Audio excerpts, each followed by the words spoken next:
चलिए आइए, तो नेक्स्ट हम लोग बढ़ते हैं आगे, और अब हमारा अगला टॉपिक है इसमें सेल्फ इंडक्टेंस। सेल्फ इंडक्टेंस नहीं, सॉरी, पहले सेल्फ इंडक्शन के बारे में बात करते हैं, ठीक है। सेल्फ इंडक्शन के बारे में, तो ऐसा है कि ये है हमारे पास एक वायर, और इस वायर को जस्ट हम लोगों ने इस तरीके से इसके कुछ टर्न्स लपेट दिए हैं, ठीक है। मतलब इसे कुछ कॉइल के शेप का बना दिया है, ठीक है। जस्ट एक वायर था और वायर में ऐसे कुछ टर्न्स लपेट दिए, फिर वायर ऐसे आगे जा रही है, ओके।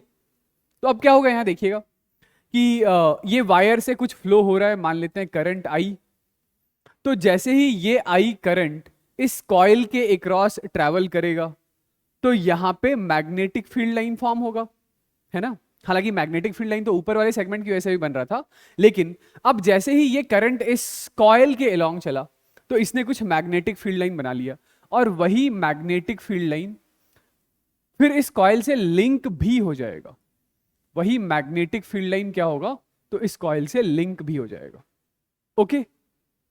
अब ऐसा है कि यदि ये करंट कांस्टेंट है, तो ये मैग्नेटिक फील्ड भी कांस्टेंट है, तो इस सर्कुलर रीजन से जो लिंक्ड मैग्नेटिक फ्लक्स होगा, वो फ्लक्स भी कांस्टेंट होगा, ठीक है, कोई दिक्कत वाली बात नहीं। लेकिन यदि ये करंट टाइम का फंक्शन बन जाए, यानी कि करंट टाइम के साथ बढ़ जाए या करंट टाइम के साथ घट जाए, दोनों में कुछ भी हो जाए, तो ये जो मैग्नेटिक फील्ड है, ये मैग्नेटिक फील्ड भी टाइम के साथ बढ़ जाएगा या घट जाएगा। और इस कॉइल से लिंक्ड मैग्नेटिक फील्ड टाइम के साथ बढ़ा या घटा, यानी कि कॉइल से लिंक्ड मैग्नेटिक फ्लक्स बदला। जैसे ही कॉइल से लिंक्ड मैग्नेटिक फ्लक्स बदलेगा, तो कॉइल में आ जाएगा एक ईएमएफ। कॉइल में क्या आ जाएगा, ईएमएफ। और उस ईएमएफ की डायरेक्शन वगैरह जो है वो तो सब कुछ हम लोग लेंज लॉ लगा के अपना सोच लेंगे, ठीक है। तो ये जो फेनोमेना है, इसी फेनोमेना को हम लोग सेल्फ इंडक्शन कहते हैं। यानी कि इस कॉइल के अपने खुद के करंट के बदलने की वजह से, कॉइल का अपना खुद का करंट जैसे ही चेंज हुआ, तो कॉइल में एक ईएमएफ आ गया, ठीक है। ये ईएमएफ अब इस बढ़ते हुए करंट को घटा भी सकता है, या करंट घट रहा होगा तो उसको बढ़ा देगा, है ना। जो अपना लेंज लॉ वाला नियम है वो यहां पर भी एप्लीकेबल होगा। मैं ये कह रहा हूं कि यहां पर एक बैक ईएमएफ आएगा, बैक ईएमएफ या इंड्यूस्ड ईएमएफ आएगा। मतलब इसी इंड्यूस्ड ईएमएफ को बैक ईएमएफ भी कहते हैं, जो किसकी वजह से आ रहा है, तो इस कॉइल का जो अपना खुद का करंट था, उस करंट के बदलने की वजह से आ रहा है। समझ गए। तो मैं ये कहना चाह रहा था सेल्फ इंडक्शन के बारे में कि an EMF is induced in coil, an EMF is induced in coil if current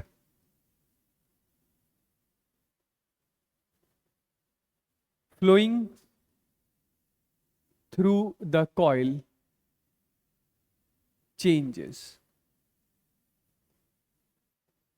ठीक है। This is self induction. इसी चीज को क्या कहते हैं, तो इसे ही कहते हैं सेल्फ इंडक्शन, ठीक है। सेल्फ इंडक्शन के बाद सुनिएगा, नेक्स्ट एक छोटा सा फिजिकल टर्म डिफाइन कर लेते हैं। इस टर्म को हम लोग कहते हैं सेल्फ इंडक्टेंस, ठीक है। क्या कहते हैं, सेल्फ इंडक्टेंस। तो ऐसा है कि ये वही कॉइल है हमारे पास, और इस कॉइल से कुछ करंट फ्लो हो रहा है, लेट से करंट है आई, और हमें पता है कि करंट जैसे ही फ्लो हुआ, तो इस कॉइल में कुछ मैग्नेटिक फील्ड बन गया। मतलब कॉइल ने कुछ मैग्नेटिक फील्ड लाइन बना लिया, और वही मैग्नेटिक फील्ड लाइन इस कॉइल से आगे चल के लिंक भी हो गया। तो हेंस इस कॉइल से कुछ फ्लक्स है, इस कॉइल से कुछ फ्लक्स है, ठीक है। यदि मैं पूछूं कि फ्लक्स जो इस कॉइल से बना है वो किन बातों पर डिपेंड करेगा, तो फ्लक्स वैसे तो बहुत सारी बातों पर डिपेंड करेगा कि इस कॉइल का एरिया क्या है, नंबर ऑफ टर्न्स क्या है, मीडियम क्या है। इसके साथ साथ प्राइमरली आप ये कह सकते हैं कि कॉइल से बनने वाला जो फ्लक्स है ना, वो डायरेक्टली प्रोपोर्शनल होगा यहां से फ्लो होने वाले करंट के। क्योंकि करंट जैसे ही बढ़ेगा तो मैग्नेटिक फील्ड लाइन बढ़ेगा, या करंट घटेगा तो मैग्नेटिक फील्ड लाइन घटेगा, हेंस फ्लक्स भी चेंज होगा। तो मैं क्या कहना चाह रहा हूं कि फ्लक्स थ्रू द कॉइल जो होगा, वो एक constant times of current flowing through the coil होगा। और यही कांस्टेंट, जिसे आप लिख सकते हैं phi by I, ये कहलाता है कोफिशिएंट ऑफ सेल्फ इंडक्शन या सेल्फ इंडक्टेंस। ठीक है, तो ये ध्यान रखिएगा कि इंडक्शन जो है वो तो फेनोमेना था, लेकिन इंडक्टेंस ये एक कांस्टेंट है, या कोफिशिएंट ऑफ सेल्फ इंडक्शन भी कह सकते हैं इसे, which is equal to phi divided by I. Phi divided by I, ये एल कांस्टेंट है, ठीक है ना। एल कांस्टेंट है से मेरे कहने का मतलब है कि यदि आप फाई बढ़ाएंगे, मतलब फ्लक्स बढ़ाएंगे, तो उसके लिए आपको करंट बढ़ाना होगा, या करंट कम करेंगे तो फ्लक्स कम हो जाएगा। ये करंट या फ्लक्स के चेंज होने से एल चेंज नहीं होगा, करंट या फ्लक्स के चेंज होने से एल चेंज नहीं होगा। ठीक है, तो इसे यदि डिफाइन करना हो कि सेल्फ इंडक्टेंस क्या है, तो डेफिनेशन भी लिख लीजिएगा कि it is numerically equal to linked flux if current in coil is unity।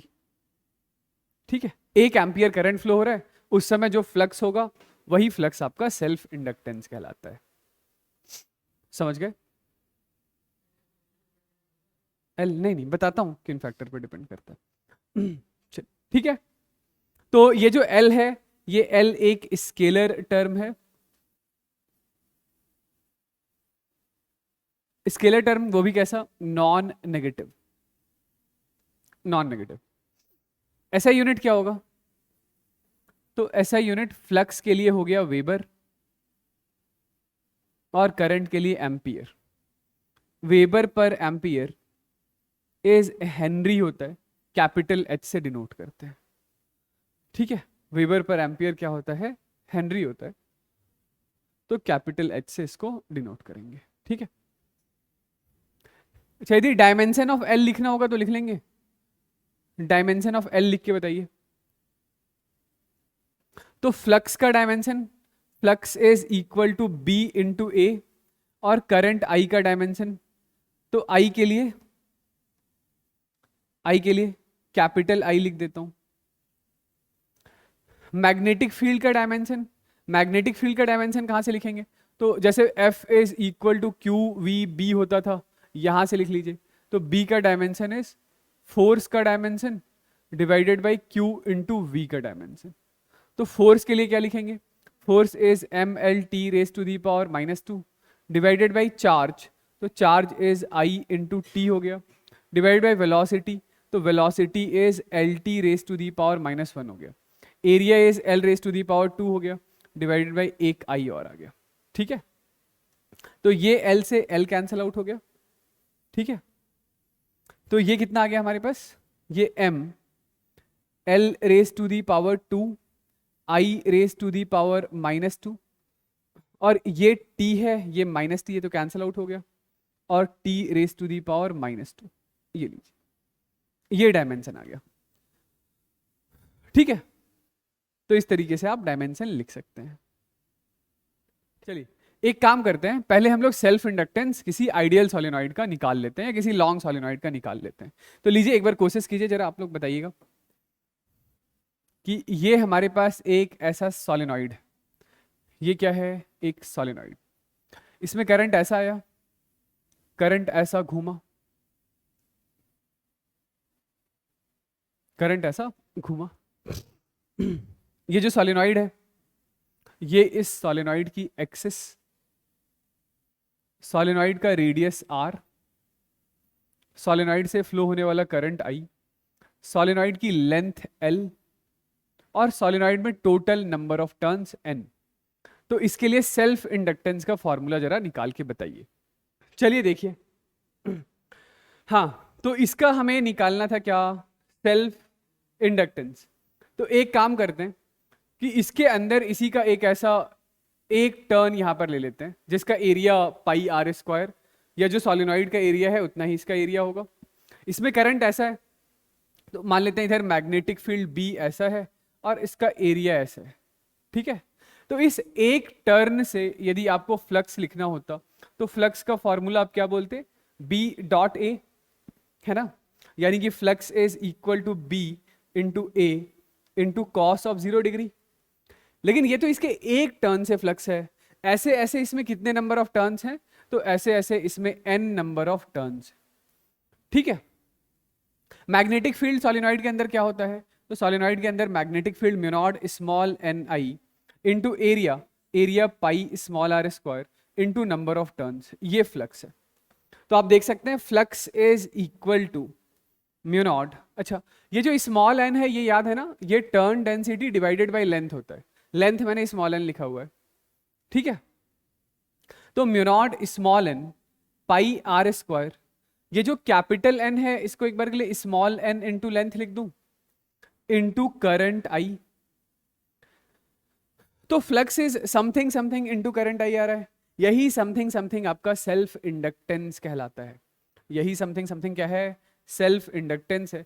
यानी यहां से self inductance is equal to mu naught small N square pi R square into length L, ठीक है। ये है सेल्फ इंडक्टेंस एल, ये क्या है, सेल्फ इंडक्टेंस एल। समझ गए। आप इसे कैपिटल एन के टर्म्स में ही लिख सकते थे कि this L is equal to mu naught small N square, यानी कि capital N square by L square into pi R square into L, L से एल कैंसल आउट हो जाता, तो आप बोलते mu naught capital N square pi R square by length L. ऐसा बोलना चाहे ऐसा भी बोल सकते हैं, ठीक है। तो अब यदि हम लोग बात करें कि ये सेल्फ इंडक्टेंस किन बातों पर डिपेंड कर रहा है, तो आप क्या कहेंगे कि ये जो सेल्फ इंडक्टेंस है, तो सबसे पहली बात कि अभी इस सोलेनॉइड के अंदर एयर था, अभी इसके अंदर एयर था, तो सेल्फ इंडक्टेंस आपने ऐसा लिखा है। इसी सोलेनॉइड के अंदर, इसी सोलेनॉइड के अंदर एयर के अलावा जैसे कोई दूसरा मीडियम हम लोगों ने सॉफ्ट आयरन डाल दिया, मतलब इसका कोर चेंज कर दिया, तो ये सेल्फ इंडक्टेंस चेंज हो जाएगा, फिर एल डैश हो जाएगा, और वो एल डैश हो जाएगा mu naught into mu R into, मैं ऊपर वाला लिख देता हूं, N square pi R square into length L, है ना। यदि यहां पर सोलेनॉइड के अंदर कोई एक सॉफ्ट आयरन आ जाए, ठीक है, सोलेनॉइड के अंदर कोई एक सॉफ्ट आयरन आ जाए, तो फॉर्मूला इस तरीके से बदल जाएगा। यानी कि सेल्फ इंडक्टेंस डिपेंड्स ऑन, पहला मीडियम, मीडियम चेंज होगा तो सेल्फ इंडक्टेंस चेंज होगा, और दूसरी बात it depends on shape, size and geometry. Shape, size और ज्योमेट्री, इन तीनों बातों पर आपका सेल्फ इंडक्टेंस डिपेंड करता है। आई बात समझ। इसके बाद हम लोग self inductance per unit volume भी डिफाइन कर सकते हैं, वो भी लिख सकते हैं, ठीक है। क्या लिखने की कोशिश कर रहा हूं मैं, ये थोड़ा सा इधर स्पेस इरेज कर दूं। यदि self inductance per unit volume लिखना हो, self inductance per unit volume, तो सेल्फ इंडक्टेंस का एक्सप्रेशन है mu naught small N square pi R square into length L divided by इस रीजन का वॉल्यूम, इसका वॉल्यूम कितना होगा, तो volume is pi R square L, pi R square by R square, L L cancel out हो गया, तो ये आ गया mu naught small N square. तो self inductance per unit volume कितना हो गया, mu naught small N square, ठीक है। चलिए, तो फिर से हम लोग थोड़ी बात इसी इंडक्टर के बारे में और डिटेल में करते हैं। देखिए, तो ये जो हमारे पास कॉइल है,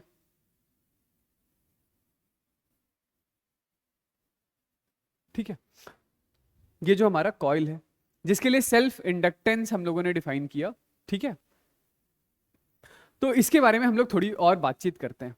वो ये है कि यहां से फ्लो होने वाला करंट यदि आई है, तब तक तो इससे लिंक्ड मैग्नेटिक फ्लक्स आपका कैसा होगा, कांस्टेंट होगा, ठीक है।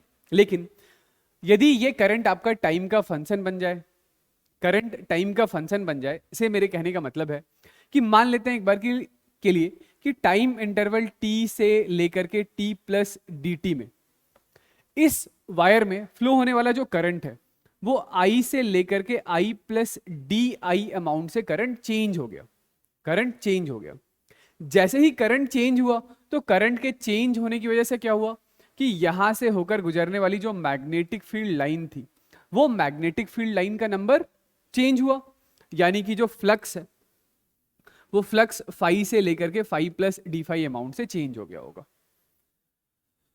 और यदि फ्लक्स चेंज होगा तो ये कॉइल क्या करेगा, ये कॉइल एक ईएमएफ बनाएगा जिसे हम लोग इंड्यूस्ड ईएमएफ कहते हैं। ठीक है, तो अब सवाल ये उठता है कि ये इंड्यूस्ड ईएमएफ किस तरीके का बनाएगा, कैसा ईएमएफ बनाएगा। तो ये इंड्यूस्ड ईएमएफ किस तरीके का बनाएगा, मतलब कि इंड्यूस्ड ईएमएफ की हायर साइड किधर होगी, लोअर साइड किधर होगी, हम लोग इस बारे में बात करना चाह रहे हैं। तो उसके लिए आपको ये देखना होगा कि ये करंट टाइम के साथ बढ़ रहा है या करंट टाइम के साथ घट रहा है। एक बार के लिए ये सुनिएगा सबसे पहले कि जो इंड्यूस्ड ईएमएफ का मैग्नीट्यूड होगा वो इंड्यूस्ड ईएमएफ का मैग्नीट्यूड कितना होगा, तो मैग्नीट्यूड होगा D phi by D T, है ना, D phi by D T. तो शुरुआत में फ्लक्स कितना था, शुरुआत में फ्लक्स था एल आई और बाद में फ्लक्स हो गया L I plus D I minus L I divided by D T. तो ये जो ईएमएफ का मैग्नीट्यूड है, ये जो ईएमएफ का मैग्नीट्यूड है वो मैग्नीट्यूड तो मुझे पता चल चुका है कि ईएमएफ का मैग्नीट्यूड कितना है, तो D I by D T है। जो इंड्यूस्ड ईएमएफ बनेगा इसके अंदर उसकी वैल्यू कितनी होगी, तो उसकी वैल्यू होगी L times of D I by D T. Okay, ये वाली बात सही है। अब वापस से हम लोग उस बात पर आते हैं कि ये जो बनने वाला इंड्यूस्ड ईएमएफ है उसकी हायर साइड किधर होगी, लोअर साइड किधर होगी। तो वो इस बात पर डिपेंड करेगा कि इस कॉइल से फ्लो होने वाला करंट टाइम के साथ बढ़ रहा है या टाइम के साथ घट रहा है। जैसे मैं क्या कहना चाह रहा हूं सुनिएगा, इसके दो केसेस हम लोग डिस्कस करते हैं। ऐसा कि यदि D I by D T positive है, D I by D T positive है, से मेरे कहने का मतलब है कि करंट आपका बढ़ रहा है, करंट बढ़ रहा है। यदि इस वायर में फ्लो होने वाला करंट टाइम के साथ बढ़ेगा तो लिंक्ड मैग्नेटिक फ्लक्स भी बढ़ेगा, और उस बढ़ते हुए फ्लक्स का अपोज करने के लिए कॉइल अपनी खुद की मैग्नेटिक फील्ड लाइन उससे अपोजिट डायरेक्शन में बनाएगा, अपनी खुद की मैग्नेटिक फील्ड लाइन उससे अपोजिट डायरेक्शन में बनाएगा। से मेरे कहने का मतलब है कि ये इस बढ़ते हुए करंट को घटाने की कोशिश करेगा। ये जो करंट इस वायर से फ्लो हो रहा है, यदि ये करंट टाइम के साथ बढ़ रहा है तो इंड्यूस्ड ईएमएफ क्या चाहेगा कि उसे कम किया जाए, और इंड्यूस्ड ईएमएफ इस बढ़ते हुए करंट को घटाने के लिए इस कॉइल के अंदर जो बैटरी बनाएगा उस बैटरी की हायर साइड ऐसी होगी और लोअर साइड ऐसी होगी। मतलब ये अपना इंड्यूस्ड करंट इस सेंस में फ्लो कराने की कोशिश करेगा, ठीक है, ताकि इस बढ़ते हुए करंट को घटाया जा सके। यानी कि इस सिचुएशन में यदि इस पॉइंट का नाम x है, इस पॉइंट का नाम y है, तो इंड्यूस्ड ईएमएफ जो आ रहा है, जो इंड्यूस्ड ईएमएफ आ रहा है, जो ईएमएफ इंड्यूस्ड आ रहा है उस इंड्यूस्ड के लिए x हायर साइड पर है और y लोअर साइड पर है। समझ गया क्या कहना चाह रहा हूं, ठीक है। मतलब इस बढ़ते हुए करंट को घटाने के लिए यहां पर जो ईएमएफ इंड्यूस्ड बन रहा है, और इस ईएमएफ इंड्यूस्ड की वैल्यू कितनी है, तो value is L times of D I by D T, L times of D I by D T, ठीक है। ये तो पहला केस था, पहला केस जब D I by D T positive था या करंट बढ़ रहा था, ठीक है। चलिए दूसरा फिर से सुनिए कि यदि ऐसा हो कि D I by D T negative हो, D I by D T negative हो, या इसी को दूसरे शब्दों में मैं बोलूं कि जो वायर में फ्लो होने वाला करंट है वो कम हो रहा है, कम हो रहा है। यदि वायर में फ्लो होने वाला करंट कम होगा तो ऐसी बनने वाली जो मैग्नेटिक फील्ड लाइन है, मैग्नेटिक फील्ड लाइन का नंबर कम होगा, कम होगा ना, और मैग्नेटिक फील्ड लाइन का नंबर कम होगा तो फ्लक्स सेम डायरेक्शन में पहले से कम होने लगेगा, और जब फ्लक्स कम होता है तो फिर से ईएमएफ आता है, और ये ईएमएफ क्या करता है, तो ये इस कम होते हुए फ्लक्स को बढ़ाने की कोशिश करता है। तो कम होते हुए फ्लक्स को बढ़ाना इज सेम एज घटते हुए करंट को बढ़ाना, कम होते हुए फ्लक्स को बढ़ाना इज सेम एज इस कम होते हुए करंट को बढ़ाना। तो कम होते हुए करंट को बढ़ाने के लिए ये कॉइल फिर से एक ईएमएफ इंड्यूस करेगा, और अब की बारी उस ईएमएफ की हायर साइड उस ईएमएफ की हायर साइड, ये हायर साइड इधर होगा और लोअर साइड इधर होगा, यानी पहले सिचुएशन से अपोजिट। समझ रहे हैं इस बात को? ठीक है, यानी कि यहां पर फिर से एक ईएमएफ इंड्यूस्ड आएगा, और ये इंड्यूस्ड ईएमएफ की वैल्यू तो अभी कितनी होगी, तो वैल्यू तो L D I by D T है। लेकिन अब मैं बोलूं कि ये पॉइंट x है, ये पॉइंट y है, यदि करंट घट रहा होगा तो पॉइंट y का पोटेंशियल पॉइंट x के पोटेंशियल से ज्यादा बड़ा होगा। और ये जो पोटेंशियल है, ये मैं इंड्यूस्ड ईएमएफ के पोटेंशियल के बारे में बात कर रहा हूं। ओके, समझ रहे हैं वाली बात? तो मोरलेस वही जो आपने लेंज लॉ में पढ़ा है, बिल्कुल उसी चीज को हम लोग यहां पर एक कॉइल के कॉन्टेक्स्ट में अप्लाई कर रहे हैं। एंड रिजल्ट इज कि करंट बढ़ रहा होगा तो बैटरी की हायर साइड इधर की तरफ बनेगी, ठीक है। और यदि करंट मतलब बढ़ते हुए करंट को अपोज करने के लिए क्या करेगा, ये अपना खुद का ईएमएफ बना लेगा, और खुद का ईएमएफ क्या करेगा, उस बढ़ते हुए करंट को घटाने की कोशिश करेगा। यदि करंट घट रहा होगा तो इसने जो अपना खुद का ईएमएफ बनाया है वो उस घटते हुए करंट को बढ़ाने के लिए डायरेक्टेड होगा। समझ गए? ठीक है, तो बस इतनी सी ही बात है। और वैल्यू तो आप समझ ही गए कि वैल्यू क्या है, तो value is equal to L D I by D T है। तो यहां से हम लोग ये इंडक्टर को डिफाइन कर सकते हैं कि ये जो सेल्फ इंडक्टेंस हम लोगों ने डिफाइन किया है वो सेल्फ इंडक्टेंस है क्या। तो ये किसी कॉइल की बेसिकली एक ऐसी प्रॉपर्टी हो गई जो क्या चाहता है, तो कॉइल के अंदर ये जो सेल्फ इंडक्टेंस है इसका, वो ये चाह रहा है कि फ्लक्स एक झटके से ना बदले, फ्लक्स एक झटके से ना बदले या करंट एक झटके से ना बदले। मेरे कहने का मतलब है कि सेल्फ इंडक्टेंस किसी कॉइल की बेसिकली वो प्रॉपर्टी हो गई जिसकी वजह से वो मेक श्योर करता है कि किसी कॉइल से लिंक्ड फ्लक्स या कॉइल के थ्रू होकर गुजरने वाला करंट चेंज होने में कुछ टाइम लेगा, वो इंस्टेंटेनियसली एक झटके से नहीं बदलने देगा। क्योंकि जैसे ही D I by D T आएगा तो ये अपना खुद का ईएमएफ बना ले रहा है, और ये करंट ऐसा बढ़ रहा था तो बैटरी की हायर साइड इधर बना रहा था, ये करंट घट रहा था तो बैटरी की लोअर साइड फिर उधर बना रहा था। समझ गए इस बात को? तो मैं ये कहना चाह रहा हूं, इसको लिखिएगा कि therefore self inductance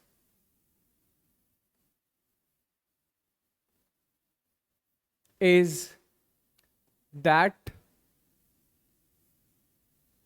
property of a coil due to which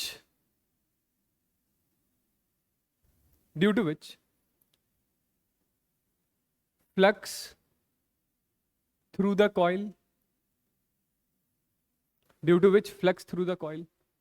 or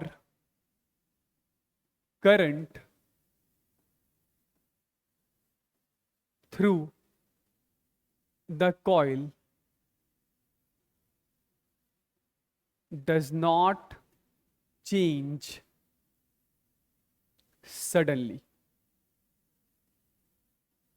ठीक है, does not change suddenly।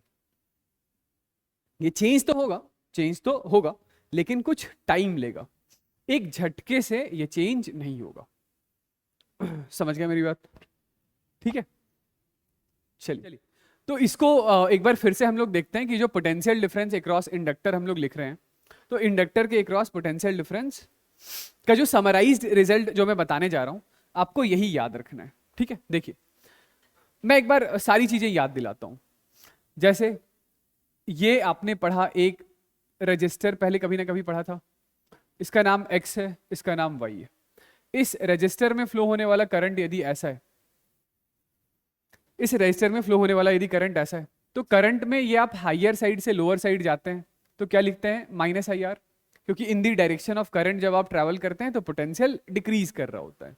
ठीक है, और करंट से जब ऑपोजिट आते हैं तो पोटेंशियल बढ़ता है, कितने से बढ़ता है, प्लस आई आर से बढ़ता है। ठीक, याद है ना? चलिए दूसरा, ये हमारे पास जैसे एक कैपेसिटर है, कैपेसिटर का कैपेसिटेंस है C, यहां पर चार्ज प्लस क्यू, यहां पर चार्ज माइनस क्यू, इसका नाम है X, इसका नाम है Y।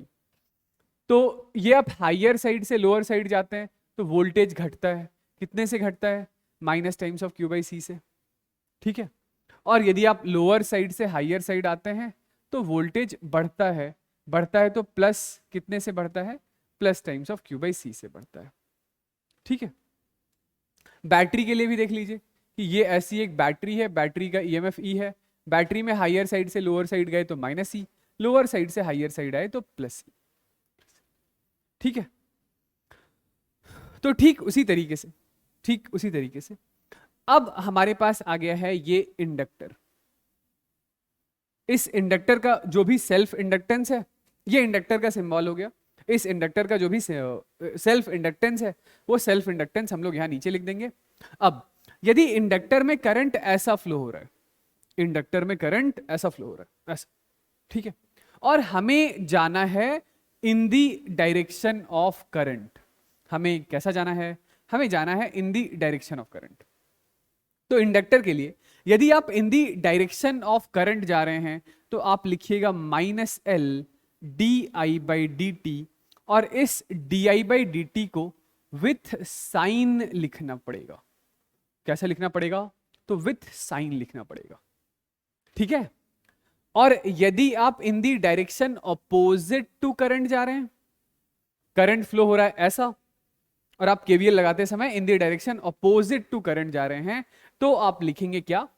Plus L D I by D T.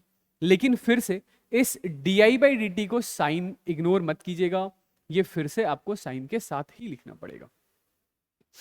ठीक है, ये कैसा लिखना पड़ेगा? तो साइन के साथ ही लिखना पड़ेगा। ठीक है, जस्ट देखिएगा मैं क्या कहना चाह रहा हूं, इसका लॉजिक भी आपको समझाता हूं। ये इंडक्टर है, करंट ऐसा चल रहा है, मान लेते हैं कि D I by D T positive है।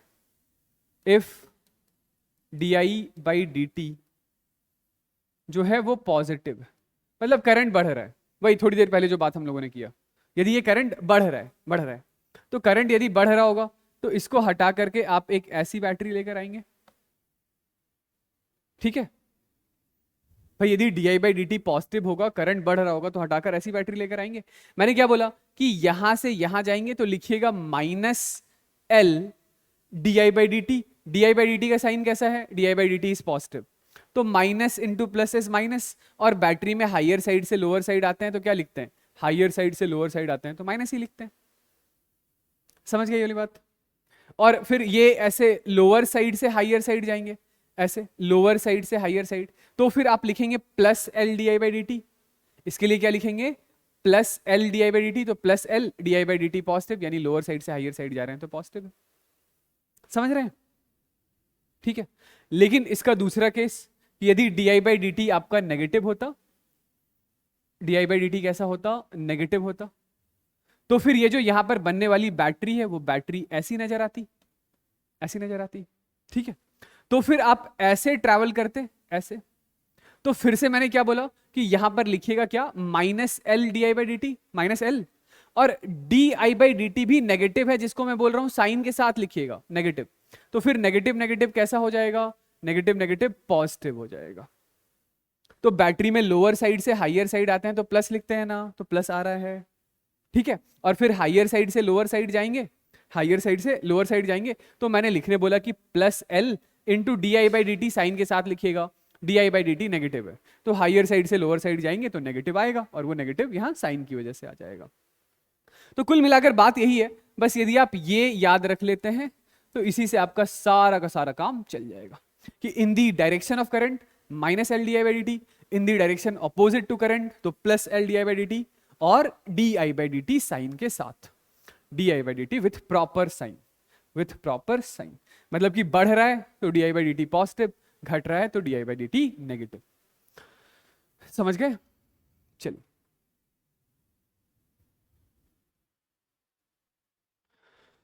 चलिए तो इस पर बेस्ड देखते हैं एक छोटा सा सवाल कि एक सेक्शन है किसी इलेक्ट्रिकल सर्किट का Mn, जिसमें एक रेजिस्टेंस है, रेजिस्टेंस की वैल्यू कितनी है?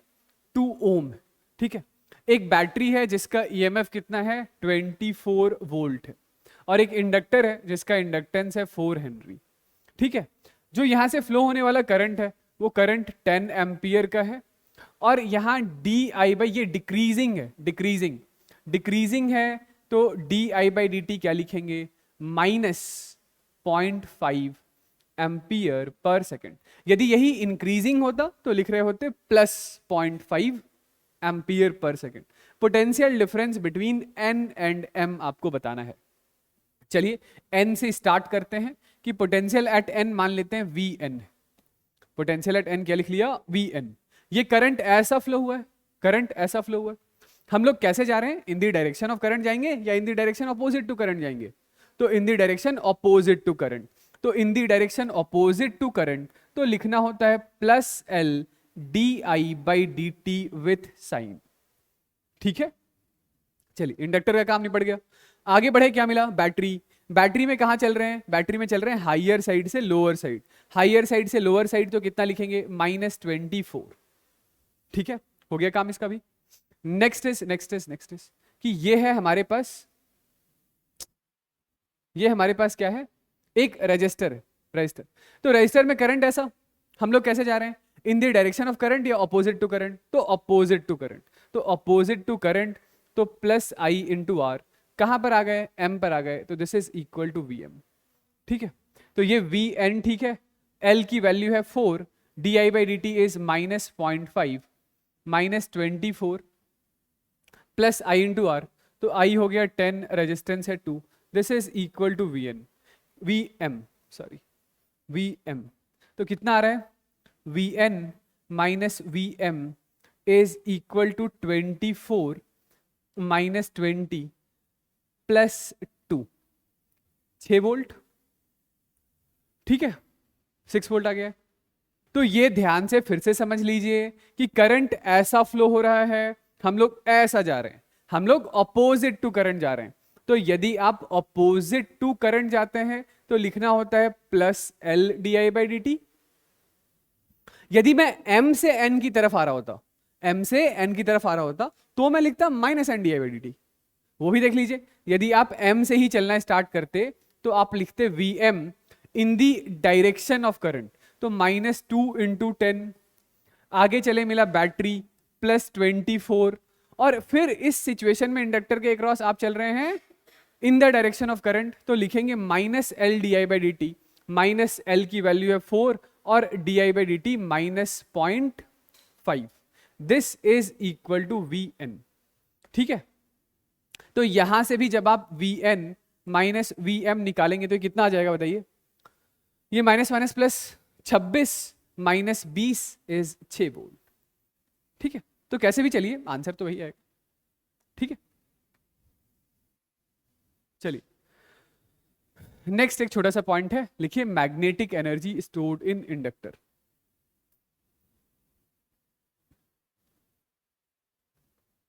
मैग्नेटिक एनर्जी स्टोर्ड इन इंडक्टर, देखिए तो बात कुछ ऐसी है कि ये है हमारे पास एक इंडक्टर,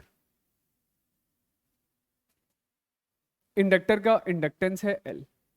ठीक है, तो इस इंडक्टर से यदि कुछ I एम्पियर का करंट फ्लो हो रहा है तो ये I unit current ampere, sorry ये I यूनिट करंट इस इंडक्टर के थ्रू सेटअप करने में, मतलब I यूनिट करंट इस इंडक्टर के थ्रू फ्लो कराने में इंड्यूस्ड ईएमएफ के अगेंस्ट में कुछ वर्क करना पड़ता है।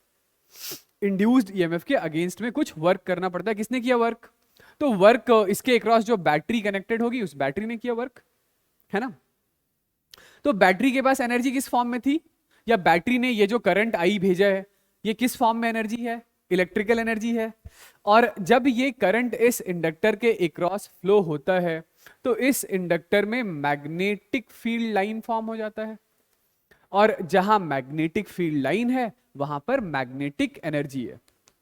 तो मैं क्या कहना चाह रहा हूं कि इस बैटरी ने जो इसके क्रॉस कनेक्टेड था, जिसने आई यूनिट का करंट इसके क्रॉस सेटअप किया है, तो बैटरी अपनी इलेक्ट्रिकल एनर्जी कन्वर्ट करा देता है, या इंडक्टर जो बैटरी के द्वारा भेजी गई इलेक्ट्रिकल एनर्जी थी उसको कन्वर्ट कर देता है किसमें, मैग्नेटिक एनर्जी में।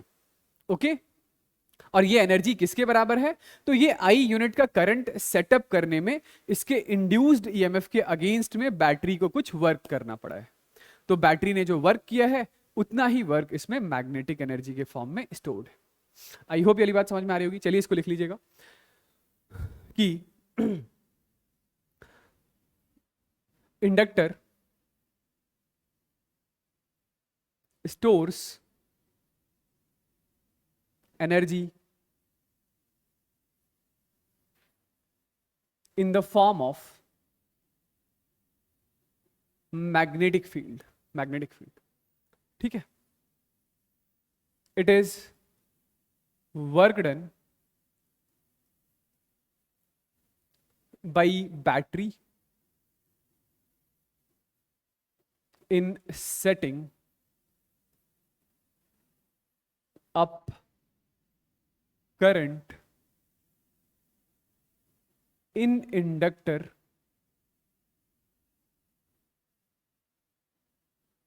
against its induced EMF, against its induced EMF, ठीक है। चलिए, तो ये बताइए कि पावर क्या होता है।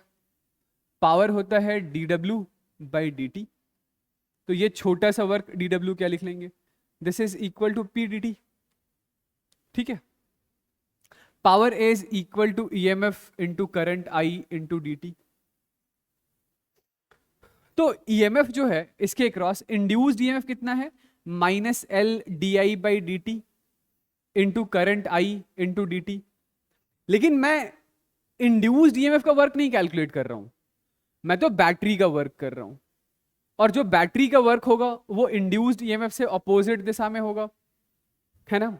तो इसीलिए मैंने एक और माइनस साइन लगा दिया है, ये माइनस माइनस क्या हो जाएगा, कैंसिल, ये dt dt क्या हो जाएगा, कैंसिल। तो ये जो छोटा सा वर्क है dW, ये dW है L I di के बराबर। इसी को इंटीग्रेट कर देंगे कि लेट से जो टोटल करंट है वो हमारे पास आई नॉट के बराबर का है, और ये total current I not set up करने में टोटल W अमाउंट का वर्क करना पड़ गया। तो यहां से L हम लोगों ने ले लिया बाहर, आई डी आई का integration is I square by 2, कहां से कहां तक, 0 से आई नॉट तक। तो ये जो हमारे पास टोटल वर्क डन है, this work done is half L I naught square के बराबर है। तो ये आपको याद रखना है कि इंडक्टर में जो स्टोर्ड एनर्जी है, इंडक्टर में स्टोर्ड एनर्जी की वैल्यू कितनी है, तो half L I naught square के बराबर है, where I naught is the current flowing through inductor, ठीक है। ये कब के लिए है, तो ये इंडक्टर है, इंडक्टर का इंडक्टेंस L है, और जो करंट फ्लो हो रहा है वो आई नॉट। जैसे मैंने ये बोला कि छोटा सा work is PDT, power is E into I into dt। तो आप बोलेंगे ये E तो इंड्यूस्ड EMF है क्या, यदि आप इंड्यूस्ड EMF लिखना चाहते हैं तो -L di बाई dt लिख दीजिए। लेकिन हम लोग इंड्यूस्ड EMF का वर्क नहीं कैलकुलेट कर रहे हैं, हम लोग तो उस बैटरी का वर्क कैलकुलेट कर रहे हैं जिसने I अमाउंट का करंट सेटअप किया है।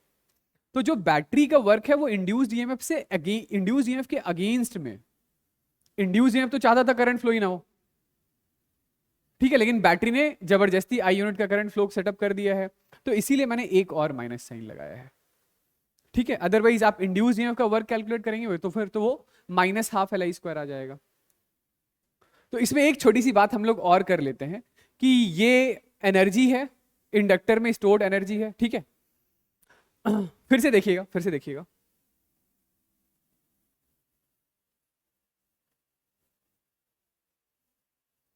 कि ये इंडक्टर की लेंथ है L, इंडक्टर का क्रॉस सेक्शनल एरिया है L।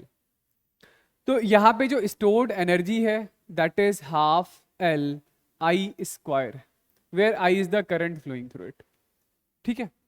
एनर्जी कहां पर है, एनर्जी वहां पर है जहां पर मैग्नेटिक फील्ड लाइन कहां पर है, तो मैग्नेटिक फील्ड लाइन इंडक्टर के अंदर, ठीक है। तो यदि हमें कभी एनर्जी डेंसिटी कैलकुलेट करना हुआ, क्या कैलकुलेट करना हुआ, एनर्जी डेंसिटी, तो एनर्जी डेंसिटी कहने का मतलब है energy by volume, energy by volume को मैंने लिख दिया है du बाई dv। तो एनर्जी डेंसिटी आप कैसे कैलकुलेट करेंगे, हाफ L I स्क्वायर को इस रीजन के वॉल्यूम से कर देंगे डिवाइड, किस रीजन के वॉल्यूम से, तो उस रीजन के वॉल्यूम से जहां पर की मैग्नेटिक फील्ड एग्जिस्ट करता है, जहां पर की मैग्नेटिक फील्ड एग्जिस्ट करता है। चलिए, ये जो हमारे पास सोलेनॉइड था, तो सोलेनॉइड का सेल्फ इंडक्टेंस क्या था, mu naught small n square a into L। इसका वॉल्यूम कितना होगा, volume is cross sectional area into length L। अंदर मैग्नेटिक फील्ड कितनी होती है, मैग्नेटिक फील्ड होता है mu naught small N I, तो current I is equal to B by mu naught N लिख सकते हैं। तो ये जो हमारे पास एनर्जी डेंसिटी यानी D U by D V है 1/2, एल को हम लोग लिख लेंगे क्या, mu naught N square A L by A L, ये वॉल्यूम हो गया, आई स्क्वायर यानी कि B square by mu naught square N square. तो एक म्यू नॉट से एक म्यू नॉट गया, एन स्क्वायर से एन स्क्वायर गया, ए एल से ए एल गया। तो ये जो एनर्जी डेंसिटी है D U by D V, this is 1/2 B square by mu naught के बराबर है। ये एक्सप्रेशन देख के याद आया कुछ? बिल्कुल ऐसा सही expression energy density in electric field का था। बिल्कुल ऐसा सही expression energy density of electric field का था। इलेक्ट्रिक फील्ड में एक यूनिट वॉल्यूम में जो स्टोर्ड एनर्जी होती है वो half epsilon not into E square के बराबर था। हाफ वहां पर भी है, हाफ यहां पर भी है। एप्सिलॉन नॉट वहां ऊपर लिखते थे, म्यू नॉट यहां नीचे लिख दिया, और वहां इलेक्ट्रिक फील्ड का स्क्वायर था तो यहां पर मैग्नेटिक फील्ड का स्क्वायर। ठीक है, ये एक करंट कैरिंग वायर है इनफाइनाइट लॉन्ग का, infinite long current carrying wire है। फ्लो होने वाले करंट की वैल्यू है आई, और वायर से कुछ एक्स डिस्टेंस आगे एक स्फीयर पड़ा है, स्फीयर का रेडियस स्मॉल आर है, एक्स काफी ज्यादा बड़ा है स्मॉल आर से, तो आपको बताना है कि इस स्फेरिकल रीजन में कितनी मैग्नेटिक एनर्जी स्टोर्ड है। तो हम लोगों ने लास्ट क्लास में क्या पढ़ा कि जो एनर्जी डेंसिटी है मैग्नेटिक फील्ड की यानी कि D U by D V, stored energy per unit volume, इसका क्या एक्सप्रेशन था, तो ये एक्सप्रेशन था B square by 2 mu naught. ठीक है, तो एक छोटे से रीजन में जो स्टोर्ड एनर्जी है ये है हमारे पास B square by 2 times of mu naught into D V. इसी को इंटीग्रेट यानी कि energy stored is B square. तो बी एक इनफाइनाइट वायर से एक्स डिस्टेंस आगे मैग्नेटिक फील्ड कितना होता है, तो मैग्नेटिक फील्ड होता है mu naught I by 2 pi x. ठीक है, इस पूरे का square by 2 times of mu naught, और ये इंटीग्रेशन डीवी क्या होगा, तो इंटीग्रेशन डीवी इस स्फेरिकल रीजन का वॉल्यूम, इस स्फेरिकल रीजन का volume is 4/3 pi small R cube. तो ये हमारे पास आ गया mu naught square I square 4 pi R cube by 4 pi square X square 2 mu naught into 3। देखिए कुछ कट रहा है, तो एक म्यू नॉट से एक म्यू नॉट गया, ये एक पाई से इधर का एक स्क्वायर वाला पाई गया। ठीक है, 4 से 4 गया, तो ये हमारे पास आ रहा है mu naught I square R cube by pi X square 3 into 2 कितना हो गया 6। तो ये हो गया हमारा आंसर। ठीक है, चलिए एक और पूछ लेता हूं, एक और पूछ लेता हूं। ओके, नेक्स्ट इज कि ऐसा हमारे पास एक इनफाइनाइट लॉन्ग वायर है, और इस इनफाइनाइट लॉन्ग वायर में फ्लो होने वाले करंट की वैल्यू है आई। इनफाइनाइट लॉन्ग वायर में फ्लो होने वाले करंट की वैल्यू कितनी है, आई आई। फिर आपको ये बताया जा रहा है कि ऐसा सा एक सिलिंड्रिकल रीजन है जिस सिलेंडर का इनर रेडियस ए है,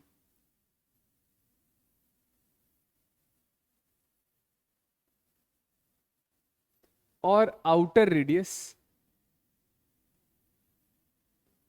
बी है। सिलेंडर की लेंथ है एल, लेंथ कितनी है एल। ठीक है, तो आपको बताना है ये जो सैडेड रीजन है, ये जो सैडेड रीजन है ए से बी वाला, ए से बी वाला, बस इसमें कितनी एनर्जी स्टोर्ड है ये बताना है।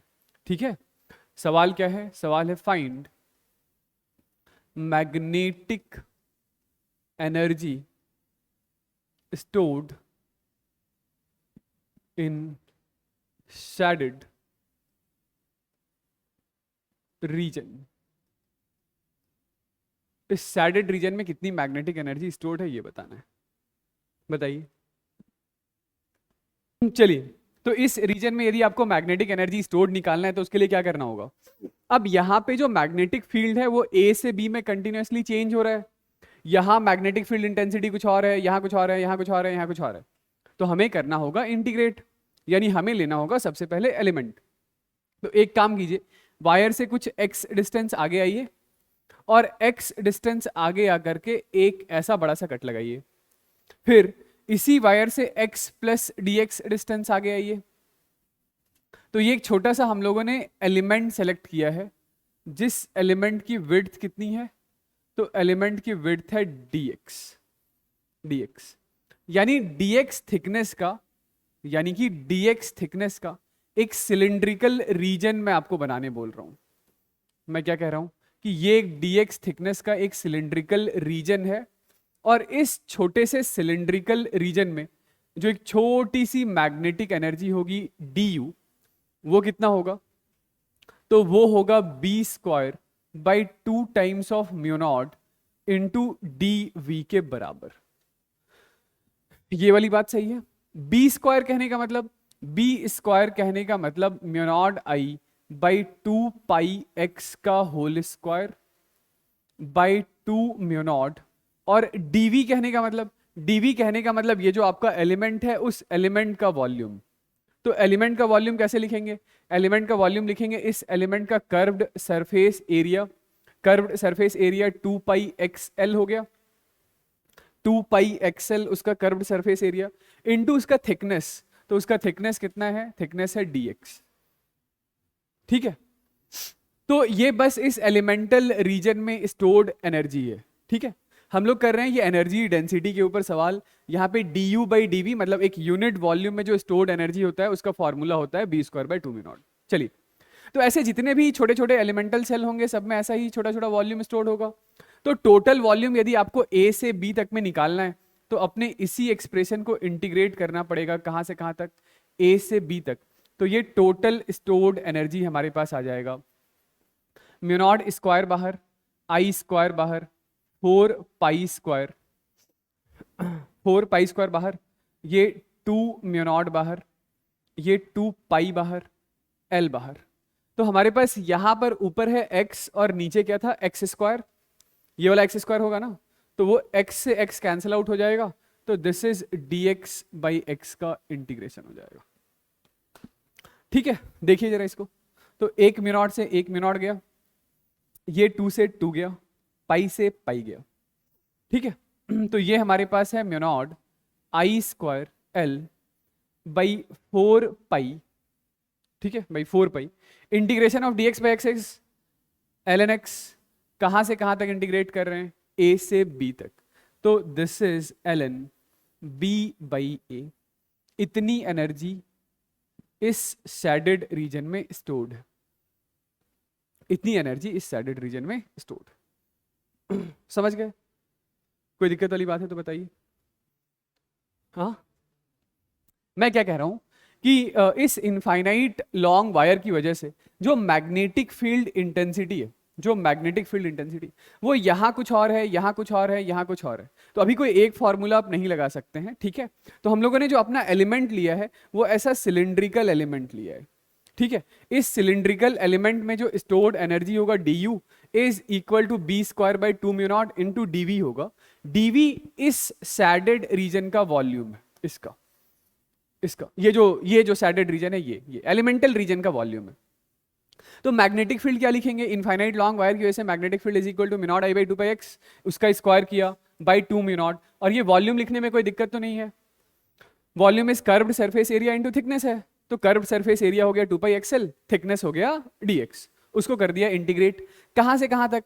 तो पहला एलिमेंट आप यहां बना सकते हैं, आखिरी एलिमेंट यहां बना सकते हैं। तो इंटीग्रेशन की limit is a to b, तो a टू b के लिए इंटीग्रेट कर दिया। ठीक है, चलिए देखिए, long cylindrical wire of radius r, इसका रेडियस कितना है? रेडियस है r के बराबर का। ठीक है, एंड कैरिंग करंट आई, और यहां से फ्लो होने वाला जो हमारा करंट है, यहां से फ्लो होने वाला जो हमारा करंट आई है, total field energy of the magnetic field stored per unit length inside the wire बताना है। ठीक है, वायर के अंदर ही बताना है, वायर के अंदर ही। वायर के अंदर ही बताना है, से मेरे कहने का मतलब है कि हाँ, जैसे ऐसा है कि ये कोई एक एल यूनिट का रीजन आप सेलेक्ट कर लीजिए, एल यूनिट का रीजन क्या कीजिए, सेलेक्ट कर लीजिए, ठीक है। तो इसमें आपको बताना है कि कितनी एनर्जी स्टोर्ड है पर यूनिट लेंथ, इसमें आपको बताना है कितनी एनर्जी स्टोर्ड है। एक काम कीजिएगा कि इस सब्सटेंस के लिए जो रिलेटिव परमियाबिलिटी है वो म्यू आर ले लीजिएगा, रिलेटिव परमियाबिलिटी म्यू आर ले लीजिए। तो दोबारा से आपको वही काम करना है, वही काम करना है, से मेरे कहने का मतलब है कि चलिए, तो यहां से आते हैं हम लोग सेंटर से कुछ एक्स डिस्टेंस आगे और एक ऐसा कट लगाते हैं, फिर ये x plus D x distance आगे जाते हैं और दूसरा कट लगाते हैं। तो ये हम लोगों ने एक एक एक रीजन बनाया है, सिलिंड्रिकल रीजन है ये, और इस सिलिंड्रिकल रीजन का जो थिकनेस है, इस सिलिंड्रिकल रीजन का जो थिकनेस है, वो थिकनेस कितना है, dx है, ठीक है। इस सिलिंड्रिकल रीजन में जो एक छोटी सी मैग्नेटिक एनर्जी होगी, वो छोटी सी मैग्नेटिक एनर्जी इज du। और बताइए इस du को क्या लिखेंगे, तो du is equal to B square by 2 times of mu naught into mu R होगा, क्योंकि अभी मैं कह रहा था कि इस मटेरियल के लिए रिलेटिव परमियाबिलिटी म्यू आर है। तो यदि फ्री स्पेस में वैक्यूम में कहीं पर मैग्नेटिक एनर्जी डेंसिटी लिख रहे थे तो B square by 2 mu naught लिख रहे थे, मटेरियल के अंदर लिख रहे हैं तो B square by 2 times of mu naught into mu R लिख देंगे, मल्टीप्लाइड विथ ये छोटा सा वॉल्यूम dv, ये छोटा सा वॉल्यूम dv। चलिए, मैग्नेटिक फील्ड का फॉर्मूला याद है क्या, कि मैग्नेटिक फील्ड किसी सॉलिड सिलेंडर के अंदर, हाँ, एक्सिस से कुछ स्मॉल एक्स डिस्टेंस आगे जो मैग्नेटिक फील्ड था, तो वो फॉर्मूला था हमारे पास mu naught I X upon 2 pi R square होगा। लेकिन यहां फिर से सिर्फ म्यू नॉट मत लिखिएगा, mu naught into mu R भी कर दीजिएगा, mu naught into mu R भी कर दीजिएगा, ये ठीक है, यही होता है फॉर्मूला। चलिए भाई लिखिए फिर, तो बी स्क्वायर यानी कि क्या लिख लेंगे, mu naught square mu R square I square X square by 4 pi square R raise to the power 4, ये तो बी स्क्वायर हो गया, into 2 times of mu naught into mu R हो गया, इंटू डीवी। तो डीवी आई होप अब तक आपको लिखना आ गया होगा, DV is 2 pi X L into D X. इसको हम लोग क्या करेंगे, इंटीग्रेट, और कहां से कहां तक इंटीग्रेट करेंगे, तो अब की बारी हमारे पास इंटीग्रेशन की लिमिट हो जाएगी 0 से r, ठीक है। चलिए क्या क्या कट रहा है जरा देखिएगा, तो एक म्यू नॉट म्यू आर से एक म्यू नॉट एक म्यू आर कैंसिल आउट हो गया, ये पाई से एक पाई कैंसिल आउट हो गया, ठीक है, ये 2 से ये 2 टाइम्स में कैंसिल आउट हो गया। तो ये हमारे पास आ रहा है mu naught into mu R into I का स्क्वायर, एल बाहर चला गया, ठीक है। तो ये हो रहा है एक्स क्यूब डी एक्स, नीचे हमारे पास क्या है, तो नीचे है 2 पाई, नीचे है 2 पाई, अच्छा ये 2 इंटू 2 4 है, सॉरी, नीचे है हमारे पास 4 pi R raise to the power 4, ठीक है, ऑलराइट। इसी को हम लोग क्या करेंगे, इंटीग्रेट कहां से कहां तक, 0 से r तक, 0 से r तक, ठीक है। चलिए कितना आ गया ये बताइए, तो ये integration of D U is equal to U, ये म्यू नॉट ठीक है, म्यू आर ठीक है, आई स्क्वायर ठीक है, एल ठीक है, एक्स क्यूब डी एक्स का integration is X raise to the power 4/4, limit डाल दूंगा तो ये हो जाएगा R raise to the power 4/4 into 4 16 into R raise to the power 4, R raise to the power 4, R raise to the power 4 cancel out हो गया। तो ये एनर्जी पर यूनिट लेंथ यदि हमें लिखना है तो this is mu naught into mu R into I का स्क्वायर एल, सॉरी एल नहीं, एल मैं इधर लेकर आ गया, आई स्क्वायर बाई 16 पाई, ये है एनर्जी डिवाइडेड बाई एल, मतलब ये एनर्जी पर यूनिट लेंथ हो गया आपके पास, ठीक है, एनर्जी पर यूनिट लेंथ हो गया।